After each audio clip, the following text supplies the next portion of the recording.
Good day, everyone. My name is Nityashri, and my metric card number is 01DKB23F1039. Today, I will briefly explain mediation as a peaceful method for resolving disputes. It involves a neutral third party helping two parties reach an agreement without going to court. Let's see definition of mediation. Mediation is a process where a neutral mediator helps resolve disputes between parties such as employers and employees or unions. These mediators does not take sides but facilitates communication to help both parties understand each other's positions. Now, volunteer process. Mediation is voluntary. Both parties agree willingly to participate, and no one is forced to accept a decision. This creates an open environment for cooperation. What is the role of the mediator? The mediator helps both sides communicate and work towards an agreement. They do not make decisions for the parties but ensure the conversation stays on track and both sides are heard. And number four, which is confidential and informal. The process is confidential and private. Unlike court trials, mediation is not open to the public. It's also informal, allowing flexibility and creative solution that suits both parties. Win-win outcome. The goal of animation is achieve a win-win outcome where both parties live satisfied. This helps maintain a good relationship and avoid bitterness. Used in industry disputes. Mediation is commonly used in industry disputes such as issues with salary, retrenchment, working conditions, or union matters. It's an effective way to resolve conflicts without resorting to legal battles. For conclusion, mediation is a powerful tool for resolving disputes peacefully, ensuring both parties reach a fair and mutual agreement. Thank you. Today, I will be presenting a case involving Proton Holdings Berhad and its workers' union, focusing on how mediation was used to resolve an industrial disputes. Proton Holding Berhad, also known as Perusahaan Automobile Nasional, was founded in 1983 and is Malaysia's first national car manufacturer. The company play a significant role in our country's industrial development. Its headquarters is located in Subanjaya, Selangor, and it's also two major plants in Shah Alam and Tanjung Malim. Some of its well model includes the Proton Saga and Proton X70. Now, let's look about the ownership and strategy partnership. Proton was initially owned by the Malaysian government through Khazanah Nasional. Later, it became part of DRB Hikom Berhad. A major turning point occurred in 2017 when Proton entered a strategic partnership with Geely, a major automotive company from China. This partnership brought a new investment and technologies, but it also introduced operational and management changes that affect the workforce. Let's look at the third, which is workforce and union. Proton employs thousands of workers, including engineers, factory workers, and administrative staff. These employees are represented by Proton unions of professional and related officers, also known as PRO. These unions plays an important role in protecting workers' rights and negotiating on matters like wages, job security, and working conditions. Let's look about the last, which is conflict trigger. Why mediation? After the Geely partnership was announced, workers began to fear retrenchment, loss of benefit, and changes to their job roles. The restructuring created anxiety and uncertainty among the staff. The union, Purpro, raised these concerns the management as the tension grew. Both parties decided to avoid a legal dispute or strike and choose to resolve the issues through mediation with the help of the Department of Industrial Relations Malaysia. Mediation was seen as peaceful and practical solution. That's all from me. Thank you. Now, let's take a look at industry dispute that happened in 2014 involving Proton and the Proton IDA Executive Union. The union accused Proton for engaged in unfair dismissal and forcing to the resignation of its member. The union raised three main issues. First, they claimed that members were either forced to resign or were unfairly dismissed without proper justification. Second, they accused Proton of union busting practice where management allegedly attempt to weaken the union by targeting in leaders. Third, the union argued that Proton action were in violation of the Industry Relations Act 1967, which is supposed to protect employers from such treatment. Continue from the previous slide. Let's look at the mediation effort. First, the Industry Relations Department. The union officially reported the issue to the IRD and Ministry of Human Resources seeking for formal intervention.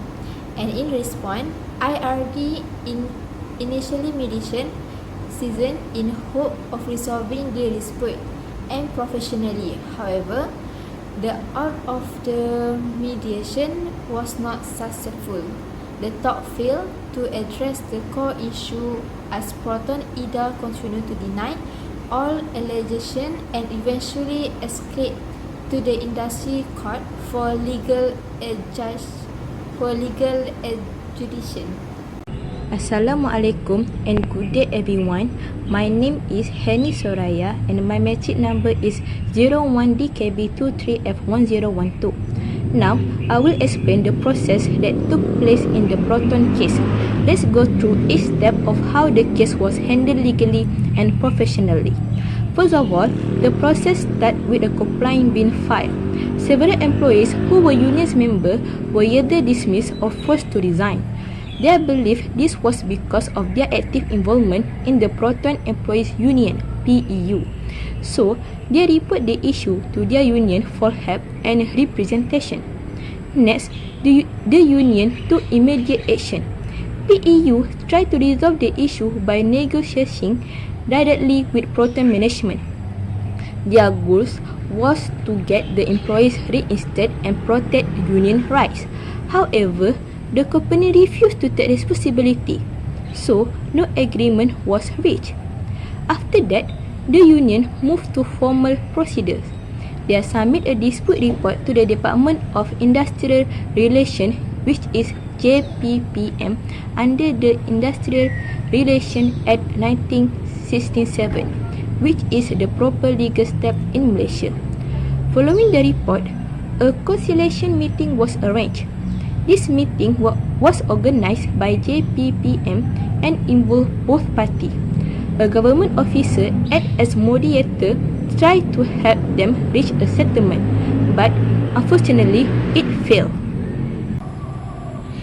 Because the issue remained unresolved, the next step was a referral by the DGIR. DGIR is the Director General of Industrial Relationship. Referred the case to the Industrial Court for a proper hearing. Once in court, the hearing process began.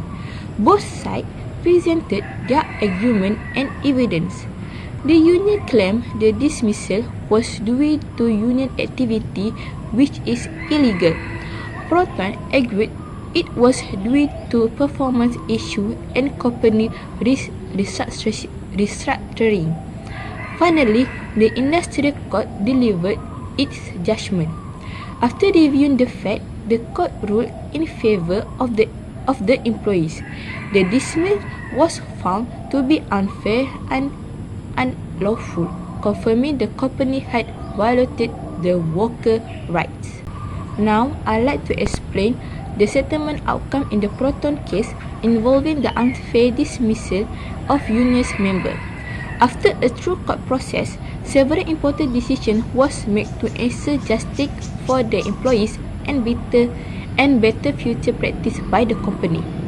Firstly, the court ordered the reinstatement of some workers. This means the employees were allowed to return to their previous position with same salary, seniority, and benefit as before. It was a way to restore their rights and show that their dismissal has no legal basis. Secondly, the court awarded back wage. This refers to the salary employees would have earning from the dates they were dismissed until the court made its decision. The goal was to financially compensate them for the time they were wrongly kept out of work. Thirdly, compensation was offered in lieu of reinstatement. For workers who didn't wish to return, maybe due to personal reason or tension with management, the worker ordered monetary compensation instead. This allowed them to move on while still receiving fair payment for the injustice. Next, I will explain another 4 points under the settlement. Okay, 4 is a conciliation meeting. The government arranged a meeting to help both sides, which is Proton and the workers, to talk and fix the problem. They tried to reach an agreement, but the meeting was failed. They could solve the issue at this stage. 5 is referred by DGIR or Director General of Industrial Relationship. Because the meeting did work, the DGIR sent the case to the industrial court. This means the problem was serious and need a legal decision. Since its industrial court hearing, at the court, both Proton and the workers explained their side. They brought documents, gave reasons, and showed the evidence. The court listened to both sides carefully. And the last one is a court judgment. After looking at all the facts, the court made decision. It said that Proton was wrong to dismiss the workers. The court decided the dismissal was unfair and that the workers' rights were not protected.